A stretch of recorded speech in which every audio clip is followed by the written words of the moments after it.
What brings us together as humans? It's feelings, isn't it? We all feel, respond, and react emotionally to life's ups and downs. We deal with relationships and events all the time. Some we can cope with, some we can comprehend and find reasons for, and others can be really confusing and disturbing. These are some of the queries that challenge people in their everyday lives. In this series, I have attempted to address a few common issues that you may be dealing with, or you may know someone else who needs help with these questions. I'd like to remind you that there are no good or bad questions and no stupid people for asking them. There is no stigma attached to anyone who may be troubled because of these issues. This series is to help you or someone you know to get an inspirational and alternate view of some of the topics we are going to be talking about. These common issues, you may find that you relate to them too. So listen on.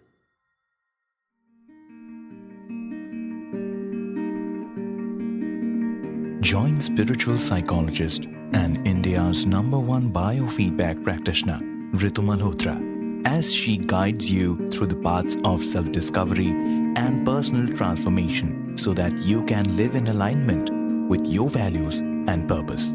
This podcast is brought to you by Ajna Center for Learning. To know more about Ajna and connecting with the host, check out the links given in show notes. You are listening to the Cellular Alchemist podcast, and here's your host, Ritu Malhotra. Overthinking breeds anxiety. The ever-increasing issue of overthinking plagues our generation, and this is a common complaint for many of my clients. How can I stop overthinking? I'm so unrested because my mind won't stop ruminating over the past. Yes, we need to address this problem because I agree that it's a very hard habit to break. And the thing is that most of us might convince ourselves that thinking about something for a really long time is the key to developing the best solution. And that's not always the case. In fact, it's not true. In my experience, when we excessively brood and analyze something for long periods of time, we can't focus on anything else. We get consumed by that one thing. I know that we all overthink sometimes, thinking about the what ifs of any situation or what decision to take about a change in our lives, or even about what to wear at this important event or something small and mundane even. But expert research will tell you that even though ruminating and looking at an issue from every viewpoint may be helpful, the opposite is really true. Because overthinking anything is also associated with stress, depression, and anxiety disorders. There is a difference between looking for a solution versus simply thinking about what something is bothering you. When you're constantly exhausted from worry, unable to relax, second guessing every decision, or thinking of the worst case scenario, you are overthinking. As I said earlier, you need to focus on the solution. What can I do? Instead of, oh my God, what if this hurricane destroys the house? And then go on with, how could I ever rebuild the house? Why do I have to go through all these problems? And good grief, I can't take this anymore. On the contrary, when you're focused on a solution, you could start preparing for the hurricane. Secure things that could get damaged first decide on how to prevent flooding, or call for help to board up the windows, etc. I mean, there are many things that you could do to take productive action instead of catastrophizing on what might happen. One of the first things that I had done to help myself is to distract myself. My brain has invariably found a way to work out a solution.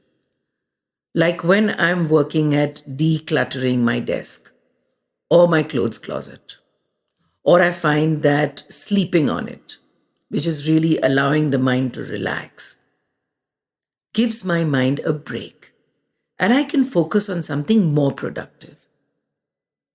The important thing to do is to not be a victim to this overthinking. Remember, your thoughts are not facts. Just because you have a thought, it doesn't mean that it's truthful or accurate or even realistic. So, challenging your negative thoughts is a good thing. Reframing is another powerful exercise to change the hold that negative thinking has.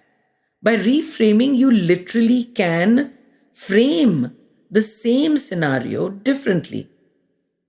And it changes your feeling towards whatever is happening. Since overthinking is actually our thoughts that are wandering, always coming back obsessively to our fear or insecurity or regret.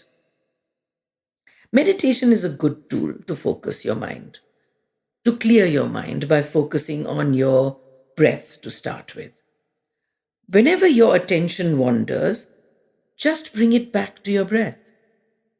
In time, the mind is calmer and the possibility to generate other options is enhanced. Another frequent way people get trapped in overthinking is when they get consumed with regret, ruminating over past mistakes and blaming themselves, berating themselves for something that's gone, things they can't even change. So begin by what you can change instead and focus on what are the things that you're thankful for, even aspects of yourself that you can appreciate. And most important of all is self-forgiveness. Whatever happened in the past was in a moment of unawareness. If you know any better or had a different consciousness, you might have done it differently. Accept that. And accept yourself by forgiving yourself and forgiving those others too. These are some of the simple yet very effective strategies you can use to avoid more serious disorders that could develop later, like depression, panic, or even obsessive compulsive disorders. We all need to remember that awareness is the name of this game of life. Self-awareness is what we owe ourselves. And we can all have it. It's free. So be kind to yourself. It's worth it.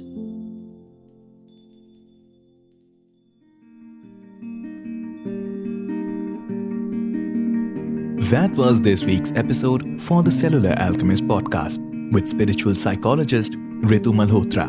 Don't forget to follow the podcast on